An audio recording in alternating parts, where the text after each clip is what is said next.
오늘 말씀의 제목은 살든지 죽든지 복음을 위한 유익을 택하라. 살든지 죽든지 복음을 위한 유익을 택하라는 제목으로 함께 은혜를 나누러 갑니다.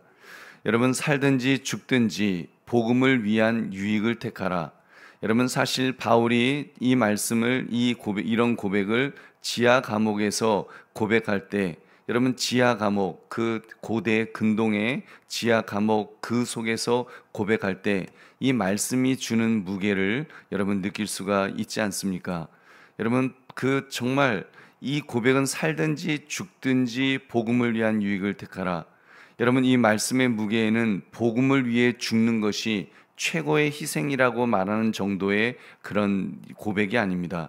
오히려 당장 순교하는 것이 사실 더 좋은데, 왜냐하면 지하 감옥에서 그렇게 살아봤자 또 고대 그 시대 때 바울 보면은 매를 맞고 죽을 뻔하고 배가 파손되고 굶고 춥고 막 이런 그 고통스러운 그 모든 시간들을 볼 때 차라리 당장 순교하는 것이 더 좋은데, 복음을 위해서는 죽음보다 더 큰 고통을 계속 당할지라도 복음을 위해서 살아야 된다면 살겠습니다라고 하는, 어떻게 보면 좀 무시무시한 결단을 보여주는 제목입니다.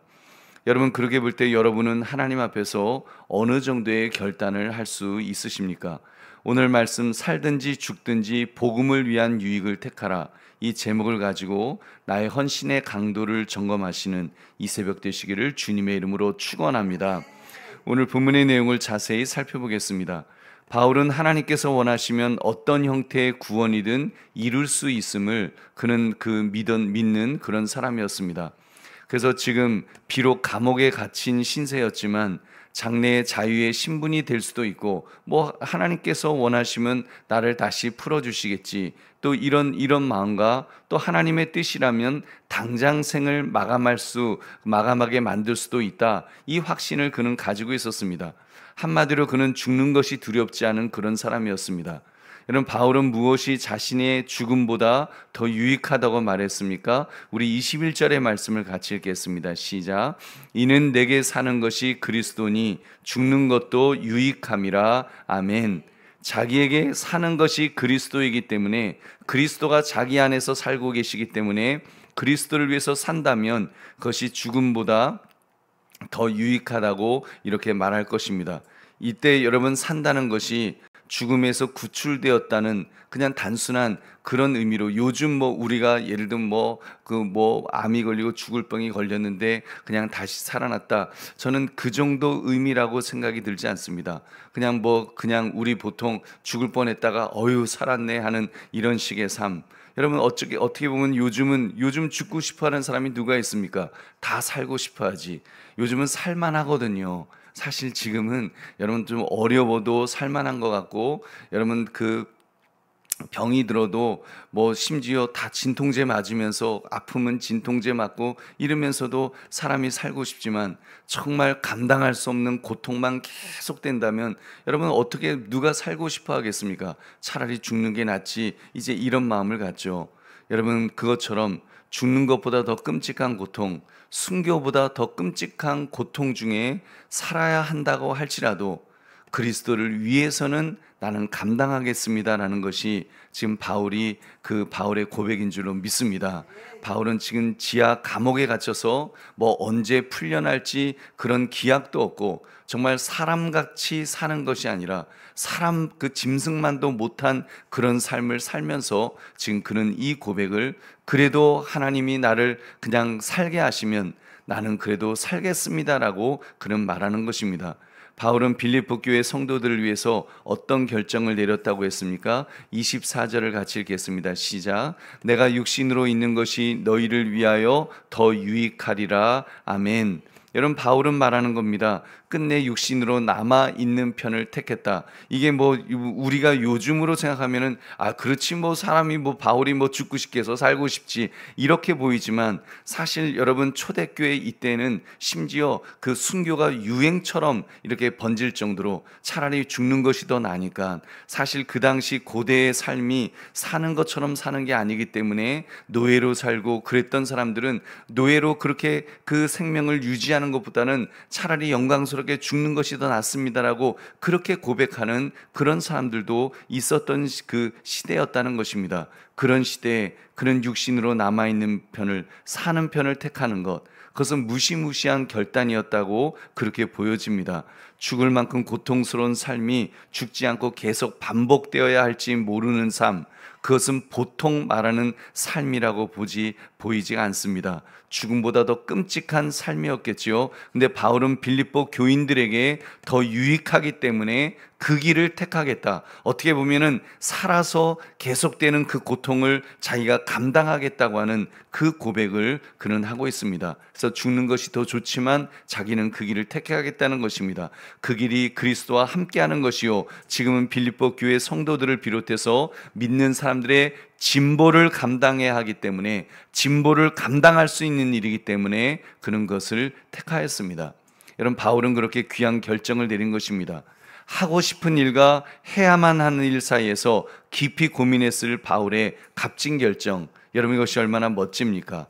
그는 죽을 정도는 어떻게 보면 쉽게 뛰어넘는, 죽음을 뛰어넘는 그런 결단을 하는 그 모습 속에서 여러분, 우리는 믿음의 사람의 모습을 보는 줄로 믿습니다. 우리 보배로운 성도님들, 자신에게 좋은 것보다 공동체와 하나님 나라를 위해서 더 좋은 선택을 하는 이 바울의 모습을 볼 때 여러분은 무엇을 느낄 수가 있습니까? 여러분, 믿음의 사람에게 가장 중요한 가치는 결국 하나님이라는 것을 우리는 고백하지 않을 수 없습니다. 여러분, 하나님이 우리의 삶의 가장 중요한 가치다. 그래서 먹든지 마시든지 주의 영광을 위하여 살라. 여러분, 웨스트민스터 소요리 문답의 첫 번째 질문도 인간이 제일 되는 목적이 무엇이냐? 답은 하나님의 영광을 위한 것이라고 하는, 여러분, 이 고백이 바로 바울의 결단인 줄로 믿습니다. 그리고 바울의 결단을 우리는 본받아야 될 것입니다. 자신의 계획에서 조금만 어긋나도 나가버리고 빠져버리고 등져버리는 보통의 인간적인 반응과는 결이 달라도 너무나도 다른 이런 결단 말입니다. 근데 이것이 바로 믿음의 사람이 보여야 될 마땅한 태도인 줄로 믿습니다. 나를 주어로 해서 내가 주인공이 되어서 내가 하고 싶은 일을 쫓는 그런 것이 아니라 오직 주님이 주어가 되어서, 주님이 주인이 되어서 주님께 모든 것을 맡기는 모습, 이것이 믿음의 사람의 참 모습인 줄 믿으시기 바랍니다. 우리 보배로운 성도님들, 오늘 말씀을 나의 삶에 적용해 봅시다. 여러분은 살아오면서 자신이 복음을 전하고자 할 때 가로막고 있는 것이 있다면 여러분 어떤 것이 있다고 생각하십니까? 여러분, 사실 내가 직장에서 사회생활을 하는 중에 나에게 작은 불이익이 있을까봐 또는 복음 전하는 것을 여러분 우리는 주저하지는 않았습니까? 죽느냐 사느냐의 문제는 거론의 대상조차 사실 되지가 않습니다. 정말 작은 이익이라도 또는 내가 좀 창피함을 느끼는 것 때문에도 우리는 쉽게 입을 닫고 있지 않는지요. 여러분, 오래전에 그 분당 샘물교회에서 아프가니스탄에 단기 선교팀 보냈다가 그 부목사님이 참수형을 당했던 사건, 여러분 기억하실 것입니다. 그것 때문에 많은 사람들이 사실 비난을 했죠. 국민들 대부분이 왜 위험한 지역에 그 단기 선교팀 보내서 그런 일 당했느냐, 테러리스트들이 요구한 돈 지불하면 안 된다, 그 교회가 다 그거 물어내야 된다, 이런 소리, 비행기 띄운 그 비행기 값도 다 물어내야 된다, 그런 이야기 했던 것 여러분 기억하실 것입니다. 여러분, 그때 한국교회 많은 분들도 위험한 지역에 단기 선교팀 보낸 것에 대해서 비난의 소리가 제법 컸었다는 기억이 납니다. 저도 조금은 그런 생각이 없었던 것은 아니었었을 것 같습니다. 잘 기억은 안 나지만 아무튼 좀 그렇게 긍정적으로 보지 않았던 것 같습니다. 근데 한번 다시 생각해 보았습니다. 특히 오늘 말씀을 묵상하면서 다시 재조명해 보았습니다. 그것이 비난받을 일이었을까? 선교지에 갔던 것인데, 아무튼 단기 선교도 선교인데 선교지에 갔던 것인데 생명의 위협을 받을 수 있는 곳에 보냈다는 것이 그게 비난받을 일인가? 세상 사람들이 비난하는 것은 그럴 수 있지만 여러분, 우리 예수 믿는 사람들이 여러분 그것이 비난할 일이었는가 한번 재정해 보았습니다. 그럼 조선 땅에 처음 발을 디뎠던 토마스 선교사님, 대동강변에서 순교하신 그분 역시도 그러면 그분 보낸 그 교회는 비난받을 일을 했던 것인가? 우리가 너무 복음 증거에 있어서 아무 희생도 치르면 안 된다는 이기적인 생각이 너무 당연시 되어서 여러분 안전하게 선교가 안전히 보장되어야지 선교한다. 여러분 이것이 사실 진짜 선교의 그런 어떤 정신일까요? 그건 아니지 않습니까? 여러분 순교를 각오하는 것이 그것이 선교인데 그런 어떤 안전이 보장되지 않으면 그건 하면 안 된다. 여러분 너무 우리가 편안한 시대를 살아가고 있지 않는가 그런 생각을 해봤습니다. 우리 보배로운 성도님들, 복음 전파는 내게 좋은 일이 아닙니다. 주님께서 원하시는 일인 줄로 믿습니다. 그럼 주님께서 원하신 일을 하기 위해서 내가 손해를 보고 심지어 목숨을 잃는다고 할지라도 기꺼이 감수하는 것이 여러분 그것이 마땅하지 않겠습니까? 본문의 사도 바울은 복음 때문에 죽는 것은 당연히 여기고 있었습니다. 오히려 그렇게 순교하기를 원했습니다.